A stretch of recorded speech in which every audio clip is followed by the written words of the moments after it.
കേരള സർക്കാരിന്റെ കീഴിൽ ഒരു സ്ഥിരജോലി ആഗ്രഹിക്കുന്നവർക്ക് ക്ലർക്ക് ടൈപ്പിസ്റ്റ് പോസ്റ്റിലേക്ക് പുതിയൊരു അവസരം വിവിധ ഡിപ്പാർട്ട്മെന്റുകളിലേക്ക് വിളിച്ചിട്ടുണ്ട്. അതിന്റെ ഡീറ്റെയിൽസ് നമുക്ക് നോക്കാം. അപേക്ഷിക്കേണ്ട ലാസ്റ്റ് ഡേറ്റ് എന്ന് പറയുന്നത് 5/8/2026 അപേക്ഷിക്കേണ്ട കാറ്റഗറി നമ്പർ എന്ന് പറയുന്നത് 061/2026 ഈ ഒരു കാറ്റഗറി നമ്പറിലൂടെ PSCന്റെ വെബ്സൈറ്റിൽ വൺ ടൈം രജിസ്ട്രേഷൻ നിങ്ങൾ കംപ്ലീറ്റ് ചെയ്തിട്ടുണ്ടെങ്കിൽ നിങ്ങൾക്ക് അതിൽ ലോഗിൻ ചെയ്ത് അപേക്ഷിക്കാം. ഇതൊരു സ്പെഷ്യൽ നോട്ടിഫിക്കേഷൻ കൂടിയാണ്. വിവിധ ഡിപ്പാർട്ട്മെന്റുകളിലേക്ക് ക്ലർക്ക് ടൈപ്പിസ്റ്റ് പോസ്റ്റിലേക്ക് ഒരു സ്പെഷ്യൽ നോട്ടിഫിക്കേഷൻ SC/ST വിഭാഗത്തിലേക്കാണ് വിളിച്ചിട്ടുള്ളത്. 26,500 മുതൽ 60,700 വരെ ശമ്പളം ലഭിക്കും. ഡിസ്ട്രിക്ട് വൈസ് ആണ് വേക്കൻസി. തൃശ്ശൂർ ഒരു വേക്കൻസി മാത്രമേ നിലവിൽ റിപ്പോർട്ട് ചെയ്തിട്ടുള്ളൂ. വേക്കൻസി വിലയിരുത്തി അപേക്ഷിക്കാതിരിക്കേണ്ട.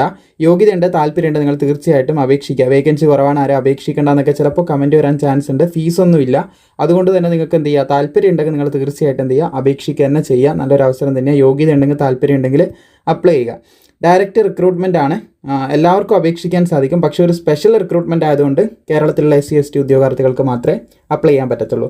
അതുപോലെ തന്നെ അപേക്ഷിക്കേണ്ട പ്രായപരിധി എന്ന് പറയുന്നത് 18 to 45 വയസ്സ് വരെ അപേക്ഷിക്കാം. 2/1/1981 1/1/2008 ഈ ഡേറ്റിലും ഇതിൻ്റെ ഇടയിലും ജനിച്ചവർക്ക് അപേക്ഷിക്കാൻ സാധിക്കും.